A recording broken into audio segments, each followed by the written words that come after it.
Hi friends, welcome to my just time pass channel.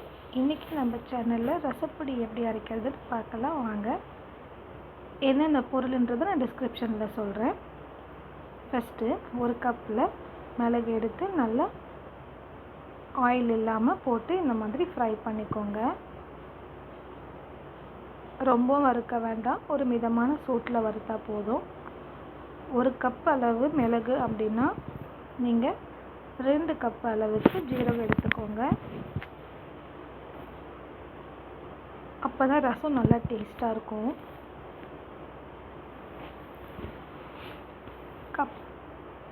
மிளகு எடுத்த அதே கப்பில் துவரம் பருப்பும் எடுத்துக்கோங்க.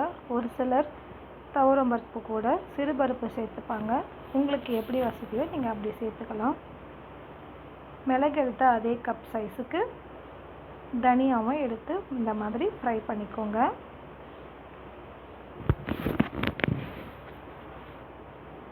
தனியா வறுத்த பிறகு வரமிளகா எடுத்துக்கோங்க.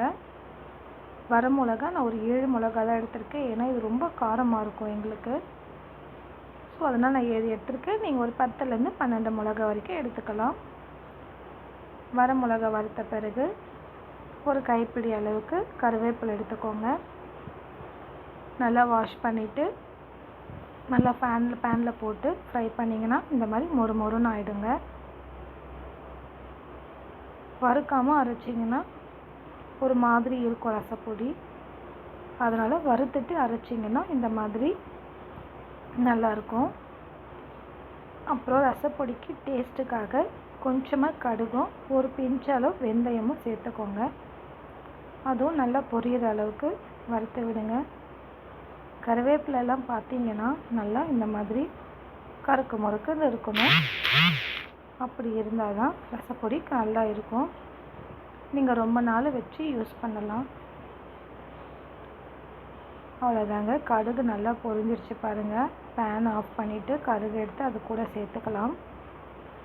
பாருங்கள், நல்லா இருக்குது பாருங்கள். கருவேப்பிலை இந்த மாதிரி தான் இருக்கணும். நல்லா வறுபட்டுருச்சு. இதை அப்படியே கொஞ்சம் லைட்டாக ஆற விட்டுட்டு நம்ம இதை மிக்சியில் போட்டு அரைச்சிக்கலாங்க.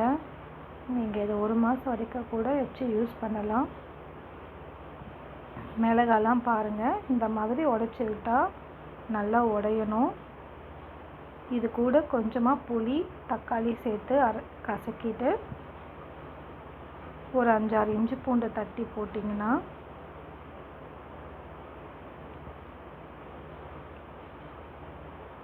ஒரு அருமையான ரசம் ரெடி ஆகிடுங்க. இந்த ரசப்பொடி கூடவே நீங்கள் அரைக்கும் போது கொஞ்சமாக மஞ்சத்தூளும் தேவையான அளவு பெருங்காயம் தூளும் சேர்த்து அரைச்சிக்கோங்க. இன்னும் அருமையாக இருக்கும்.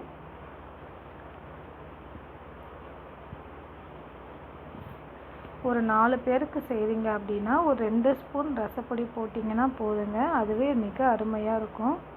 நல்லா வாசனையாகவும் இருக்கும். நல்லா அரைச்ச பிறகு இந்த மாதிரி ஒரு ஏர்டைட் கண்டெய்னரில் நீங்கள் போட்டு லாக் பண்ணி வச்சுக்கலாம். ரொம்ப நாள் இருக்கும். நல்லா நம்ம சேனலில் இன்னும் நிறையா பொடியெல்லாம் அரைச்சி காட்டுறேன். நம்ம சேனலை நீங்கள் ஷேர் பண்ணுங்கள், லைக் பண்ணுங்கள், சப்ஸ்கிரைப் பண்ணுங்கள். மறக்காமல் பெல் பட்டனையும் கிளிக் பண்ணிவிடுங்க. அடுத்த வீடியோவில் கரம் மசாலா எப்படி அரைக்கலான்றதை நான் காட்டுறேன். ஓகே.